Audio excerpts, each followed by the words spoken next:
이야기를 합니다. 여러분, 성경을 반지로 비유하면, 반지, 제가 끼고 있는 이 반지로 비유하면 로마서는 중앙에 있는 보석과 같습니다. 로마서는 그만큼 모든 신학자들과 모든 목회자들에게 엄청난 서신입니다. 반지의 가장 보석과 같은 존재가 로마서입니다. 그런데 그 반지의 광채를 내는, 보석에서 광채를 내는 장이 바로 8장, 오늘 본 말씀의 내용입니다. 이 8장의 말씀을 정말 가슴 깊이 새긴다면 이 말씀이 여러분의 삶에 구원의 길 위에서 한 걸음 한 걸음 옮길 때마다 힘이 되고 능력이 된다라는 생각을 합니다. 성경의 죄는 윤리와 도덕을 이야기하지 않습니다. 물론 우리가 살아가는 데 있어서 상식과 윤리와 도덕이 참 중요하지만 성경에서 말하는 죄는 하나님과 우리 사이의 분리를 말합니다. 분리된 마음이 부패하고 거기서 쏟아져 나오는 것이 죄가 폭발하는 것을 바로 죄라 부릅니다. 어떻게 보면 이것이 우리의 인간의 가장 근본적인 문제가 됩니다. 그래서 제가 지금 계속해서 5번째 오늘 말씀드리지만 이 질문에 대한, 근본적인 질문에 대한, 그러면 오늘 우리는 어떻게 하나님 앞에 의로워질 수 있는가? 나는 어떻게 해서 의로워질 수 있는가? 그 질문에 대한 이야기를 계속해서 찾아가고 있습니다. 자, 우리는 값없이 주신 하나님의 은혜로 의롭다 함을 받았지만 그러나 의로운 사람은 아닙니다. 여김을 받았다라는 것을 이야기해 드렸습니다. 놀라운 은혜가 있습니다.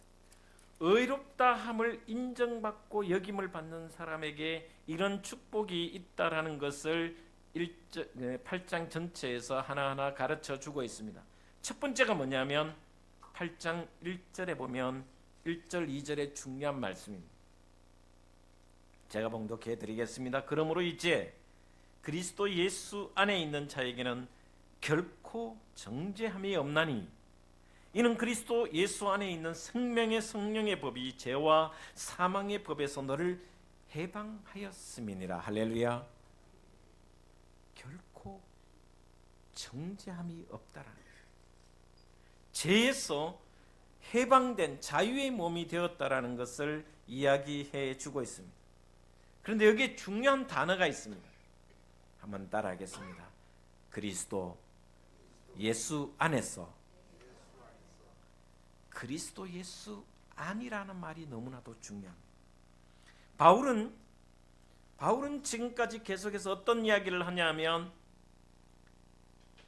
종, 그리스도의 종, 믿는 자, 예수 그리스도를 바라보는 자, 이렇게 이야기하다가 오늘 로마서 8장에는 그리스도 예수 안에서라는 말을 씁니다.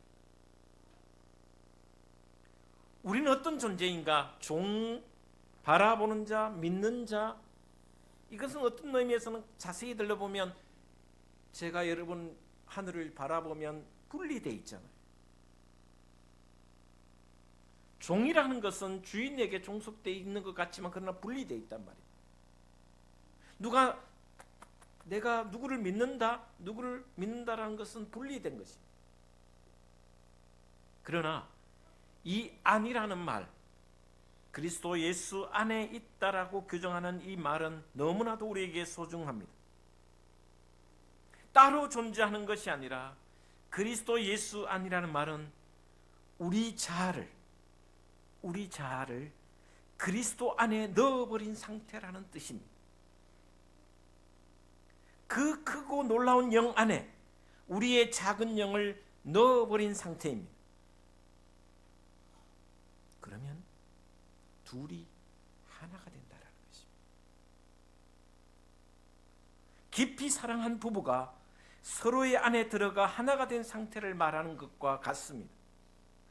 그리스도와 내가 합의를 이루었다라는 것입니다. 이런 상태에 있는 우리에게 그 누구도 나를 정죄할 수 없다라는 것입니다. 그리스도 예수 안에 있는 생명의 성령의 법이 죄와 사망의 법에서 너를 해방시켰기 때문에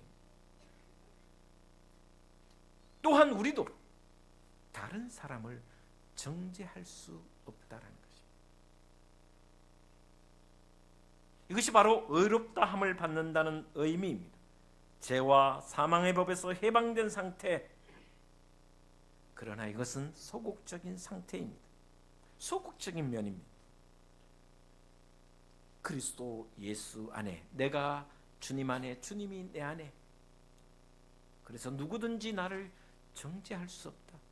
죄와 사망의 법에서 생명의 성령의 법이 나를 해방시켰기 때문이다 라고 말씀해 주고 있습니다. 그러면서 값없이 의롭다함을 받아 정죄함을 받지 않고 죄와 사망의 법에서 해방된 소극적인 구원을 넘어서는 말씀을 5절에서 11절에 또 합니다. 그 소극적에서 적극적인 구원이 뭐냐라는 것을 11절 말씀 결론적으로 이렇게 이야기합니다. 혹시 11절 말씀이 있으면 같이 보도록 하겠습니다. 시작. 예수를 죽은 자 가운데서 살리시는 영이 너희 안에 거하시며 그리스도 예수를 죽은 자 가운데서 살리시니가 너희 안에 거하시는 그의 영으로 말미암아 너희 죽을 몸도 살리시리라. 할렐루야. 죄와 사망의 법에서 우리를 구원하고 생명의 법으로 우리를 구원하고 그래서 의롭다함을 여긴 우리가, 결코 정죄함 받지 않는 우리가 이제는 어떤 하나님의 약속을 주셨냐면 죽을 몸, 이 죽을 몸 우리를 하나님이 살려주신다는 것입니다. 그리스도 예수 안에 있는 모든 자는 이 죽을 육신이 하나님이 살려주신다는 약속을 하고 있습니다. 너희 죽을 몸도 살리시리라. 그 약속을 해 주시니, 그래서 하나님의 영, 성령은 살리는 영이시다라는 것입니다. 살리는 영이신 예수 그리스도 영이 내 안에 들어와 계심으로 죽을 몸도 살려주신다는 것입니다. 이것이 구원의 적극적인 면입니다. 저와 여러분은 신앙으로, 믿음으로 그리스도 안에 있고 그리스도는 성령으로 내 안에 거하시기 때문에 우리의 몸을 살려주신다는 것을 이야기해 주십니다. 그러고 난 뒤에 8장 12절에서 17절 말씀에는 너무나도 중요한 말씀을 합니다. 이렇게 예수께서 성령으로 내 안에 계심으로 죽을 몸도 살리시며 한 걸음 더 나아가서 뭐라고 말씀하시냐면 14절에서 16절 말씀을 보면 이렇게 기록하고 있습니다. 14절부터 한 목소리로 같이 보겠습니다. 시작. 무릇 하나님의 영으로 인도함을 받는 사람은 곧 하나님의 아들이라. 너희는 다시 무서워하는 종의 영을 받지 아니하고 양자의 영을 받았으므로 우리가 아빠 아버지라고 부르짖느니라. 성령이 친히 우리의 영과 더불어 우리가 하나님의 자녀인 것을 증언하시나니. 자, 첫 번째는 그리스도 예수 안에 결코 정죄함이 없는 은혜를 약속했습니다. 두 번째는 죽을 몸인 우리를 살리시라고 약속해 주셨어요. 세 번째가 오늘 본 말씀에 하나님의 자녀가 된다라는 약속을 해주셨습니다. 하나님의 아들, 딸이 된다라는 것입니다. 살려주신 목적이 뭐냐? 우리를 죽을 몸에서 살리신 목적이 무엇이냐면 바로 하나님의 아들, 하나님의 자녀가 되기 위해서. 이렇게 하나님의 아들이 되고 딸이 된 우리는 하나님의 아들의 영광을 받는다라고 17절 말씀에 이렇게 이야기해 주고 있습니다. 우리 17절 말씀 같이 한번 보겠습니다. 시작. 자녀이면 또한 상속자 곧 하나님의 상속자요 그리스도와 함께 한 상속자니 우리가 그와 함께 영광을 받기 위하여 고난도 함께 받아야 할 것이니라. 아멘. 마침내 하나님의 자녀로서 하나님의 자녀이기 때문에 하나님의 상속자가 된다라는 것입니다. 예수님과 똑같은 하나님의 상속자가 된다라는 것을 이야기해 주고 있습니다. 갈라디아서 4장 5절 이하에 더 구체적으로 말씀해 주고 있습니다. 하나님의 모든 것을 상속받는 상속자가 될 것이다. 약속을 해 주시는 것입니다. 여러분, 그게 무엇입니까? 하나님의 모든 것이 무엇입니까? 여러 가지로 이야기할 수 있겠지만 하나님의 나라를 상속받는 것입니다. 가장 우선은 하나님의 나라입니다. 천국입니다. 그리고 하나님의 풍성하심, 하나님의 풍요하심을 상속받습니다. 그리고 무엇보다 또 중요한 것은 예수님과 함께, 부활하신 예수님과 함께 영원한 하나님의 세계, 미래 세계의 하나님 나라의 왕노릇하리라고 약속해 주셨습니다. 세 가지 약속입니다. 결코 그리스도 예수 안에 있는 의롭다 여김을 받는 자는 결코 정죄함을 받지 않는다. 정죄함을 받지 않을 뿐만 아니라 죽을 몸인 우리, 이 몸이, 이 육신이, 영혼은 이미 구원받았지만 이 육신이 살려주실 것이다라는 약속. 그리고 또한 하나님의 아들, 하나님의 딸, 상속자가 되어 유업을 입는다라는 것입니다. 하나님의 나라, 하나님의 풍요하심, 그리고 왕노릇, 주님과 함께 왕노릇할 것이다라는 약속을 우리에게 주셨다는 것입니다. 여러분, 이 사실을 믿으십니까? 이것이 신앙에 있어서 너무나도 중요합니다. 구원의 길을 걸어가는 사람에게, 의롭다 여김을 받는 사람에게 이 세 가지의 약속을 가슴에 새기고 있어야 됩니다. 그리스도 예수 안에 있는 나에게 결코 정죄함이 없다. 나는 이 죽을 육신, 죄의 삭스로 말미암아 죽을 육신이지만 반드시 나를 하나님이 살려주신다. 이 육신까지, 영혼은 이미 구원받았지만 이 육신 다시 부활의 몸으로 살려주실 것이다라는 것. 그리고 장차 주님 오실 그날에 하나님의 나라가 상속될 것이며 또한 하나님의 아들 예수 그리스도와 함께 그 땅에서 왕노릇할 것이다. 이런 확신과 약속을 믿는 사람이라면 우리가 살아가는 이 땅에서 무엇이 어렵고 힘들겠습니까? 고린도후서 6장 10절 말씀처럼 우리는 아무것도 가진 것이 없는 것처럼 보이지만 모든 것을 가진 자라. 질병 가운데 있습니까? 물질이 어려운 가운데 있습니까? 우리 스스로 생각해도 나는 연약한 자라고 생각하십니까? 그러나 하나님의 약속이 우리에게 있습니다. 예수 그리스도를 믿음으로 말미암아 의롭게 된 우리에게 주신 하나님의 약속이 있습니다. 그 약속을 믿고 구원의 길을 걸어가는 자에게는 아무것도 없는 자 같으나 모든 것을 가진 자로다. 물질이 풍성하지 않지만 아무것도 없는 것처럼 보이지만 모든 것을 가진 자다. 이것이 그리스도인의 자부심입니다.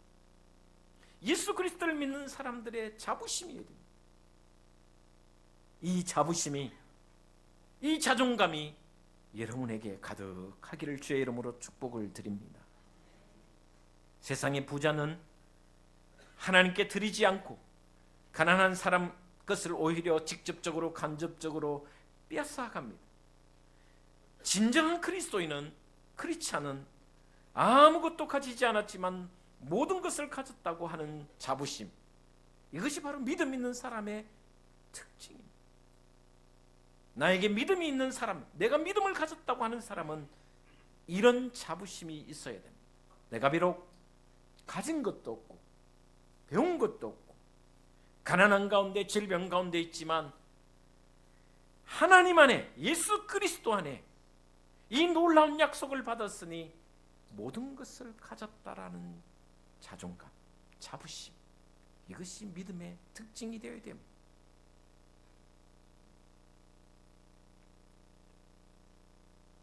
그러나 그럼에도 불구하고 우리는 여전히 약속은 받았지만 완벽한 자녀가 아직은 아닙니다. 약속은 받았지만 우리의 몸은 세상에 속해 있습니다. 모든 유업을 물려받을 상속자이고 유업자이지만 그러나 여전히 아직은 상속받지 못했습니다. 그래서 하는 말씀이 오늘 17절에 이렇게 이야기해 주고 있습니다. 뭐라고 말씀하냐? 자녀이면 또한 상속자 곧 하나님의 상속자여 그리스도와 함께 한 상속자니 우리가 그와 함께 영광을 받기 위하여, 한번 따라하겠습니다. 고난도 함께 받아야 할 것이니라. 할렐루야. 영광을 받기 위하여, 이런 약속을 받기 위하여 고난도 함께 받아야 된다는 것을 이야기해 줍니다. 다시 말하면 고난을 겪을 수밖에 없다라는 것입니다. 그와 함께 영광을 받기 위하여 고난도 함께 받아야 된다는 것입니다. 여러분, 놀라운 것은요, 태양이 밝아지면 밝아질수록 그림자는 짙어지게 되어 있습니다. 저와 여러분이 그리스도와 함께 영광을 누릴수록, 그런 소망을 가질수록 이 땅에서 당하는 고난도 있다는 것을 가르쳐 준다는 것입니다.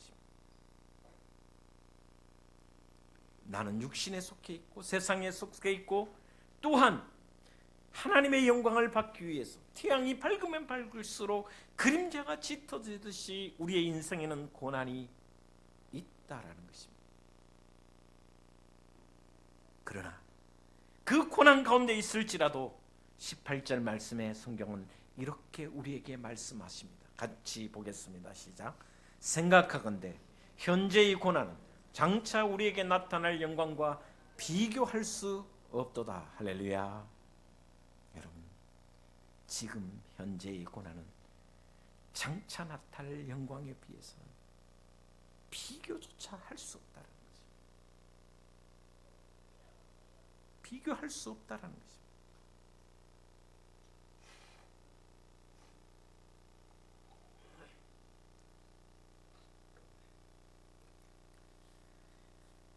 약속을 받았지만 그럼에도 불구하고 고난이 있고 탄식할 수밖에 없는 존재라는 것을 말씀해 주고 있습니다.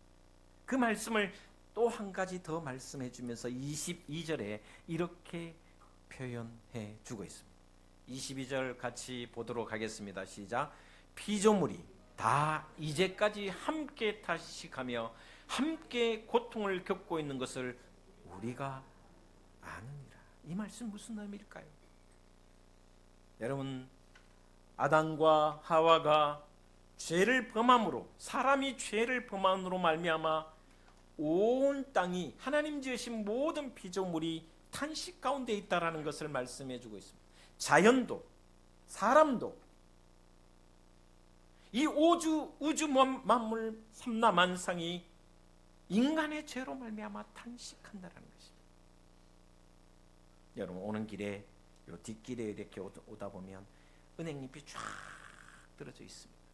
너무 아름다운 큰 길가에는 다 쓸어버리고 이제 치웠지만 요 뒷 여기 길에는 하나도 안 쓸어가고 그대로 있습니다.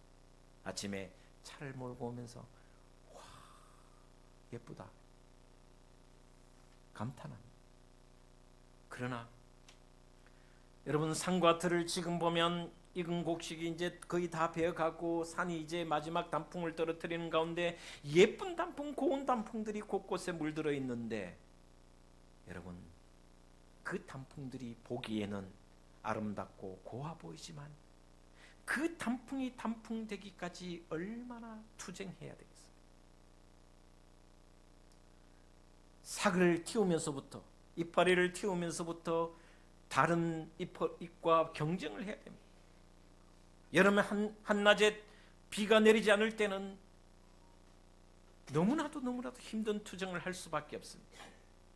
한 송이 국화꽃을 피우기 위해서 봄부터 소쩍새는 그렇게 울었나 보다. 이 말은 그만큼 꽃이 피기 어렵다는 것을 이야기하는 것입니다. 모든 자연의 피조물도 탄식하고 있다. 왜? 우리로 인해서, 나로 인해서. 그러면서 로마서는 우리에게 말씀하고 있습니다. 모든 피조물이 하나님의 아들들이 나타나기를 고대하고 기대한다. 의롭게 되고 그 의롭게 된 하나님의 백성들이 하나님의 약속을 붙잡고 현실의 삶 속에서 고난을 이겨내고 승리하는 삶을 바라보고 그들이 나타나기를 기대한다라고 로마서는 말씀해 주고 있습니다. 자연도 피조물도 믿지 않는 세상 사람들도 하나님의 아들들, 하나님의 딸들이 나타나기를 기대하고 바라고 있다라는 것입니다.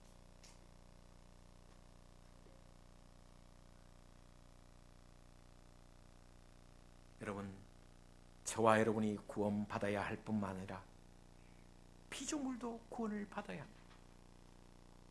본문 23절에는 이렇게 말씀해 주고 있습니다. 23절에 보면 23절 한번 띄워주시면 말씀을 이렇게 이야기합니다. 같이 보도록 하겠습니다. 시작.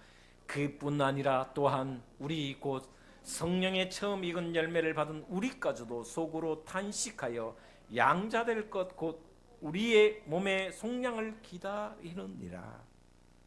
우리도 탄식한다. 탄식은 고난을 상징합니다. 장차 영광을 받기 위하여 우리도 탄식한다. 질병이, 때로는 물질이, 때로는 사랑관계가, 때로는 목사님의 설교 한마디가 가슴 앞 나를 힘들게 할 때도 있어. 우리도 신음소리를 한다는, 신음을 낸다, 탄식한다는 것입니다. 피조물도 탄식하고 우리도 탄식한다. 한 걸음 더 나아가서 우리만 탄식하는 것이 아니라 성령도 탄식하고 계신다는 것을 말씀해 주고 있습니다.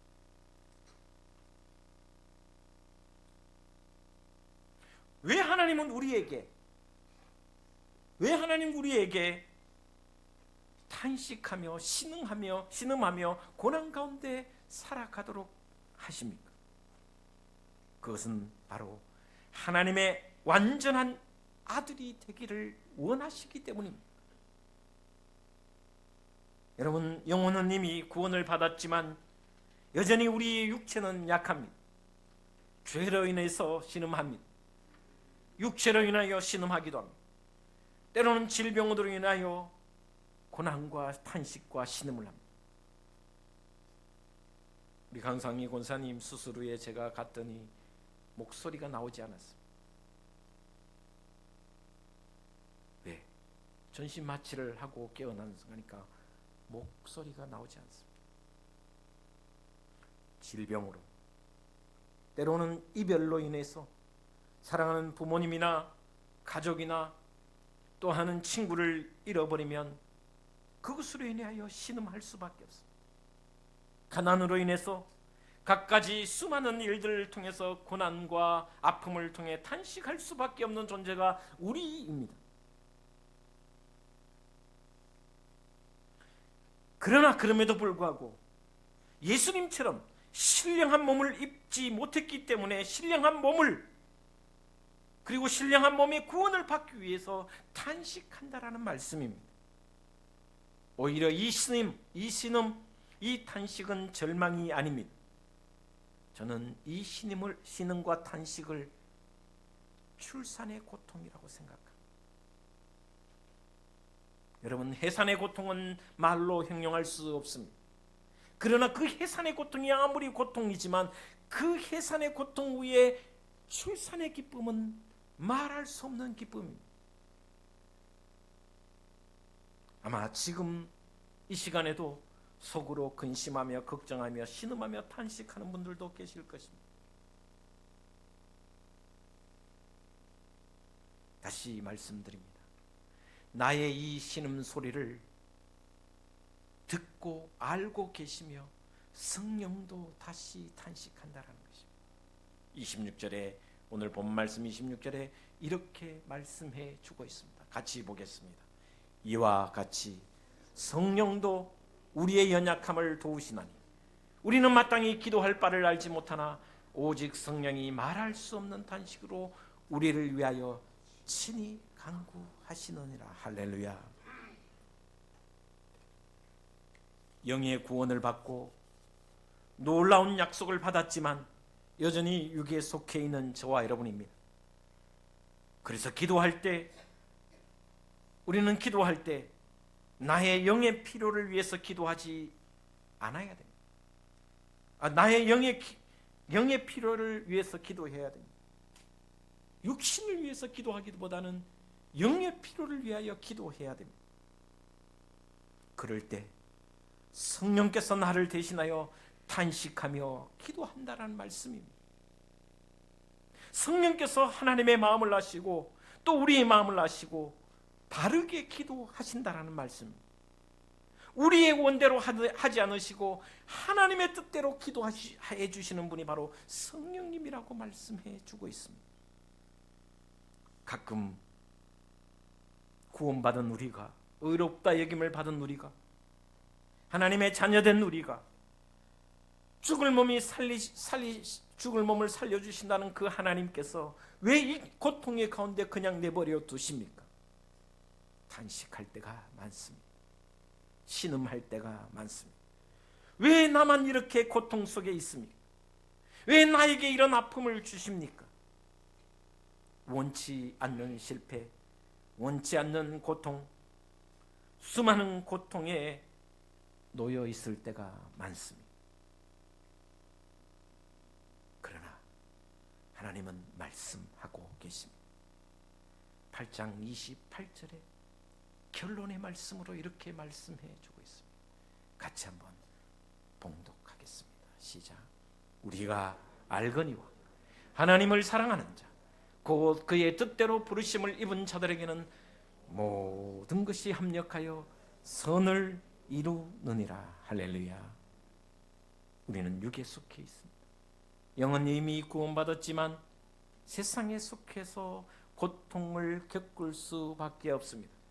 그러나 하나님의 영광을 받기 위하여 고통을 주셨다라고 믿고 나아간다면, 그리고 나도 기도하고 탄식한 가운데 기도하지만 성령께서 말할 수 없는 가운데 바르게, 내 기도보다 더 바르게 하나님께 탄식하며 기도할 때 하나님은 응답하십니다. 하나님을 사랑하는 자, 곧 그 뜻대로 부르심을 입은 자들에게는 모든 것이 합력하여 선을 이루느니라. 악조차도, 때로는 내가 잘못하는 것조차도, 때로는 나에게 공포를 심어준 그 일조차도 합력하여 선을 이루시는 분이 바로 하나님이시라고 말씀해 주고 있습니다. 그러니 탄식 가운데도 감사하십시오. 신음 가운데도, 고난 가운데서도 하나님의 약속을 바라보며 한 걸음 한 걸음 구원의 길 위에서 찬양하며 감사하며 나아가는 저와 여러분이 되시기를 주 예수 그리스도 이름으로 축원을 드립니다. 기도하겠습니다.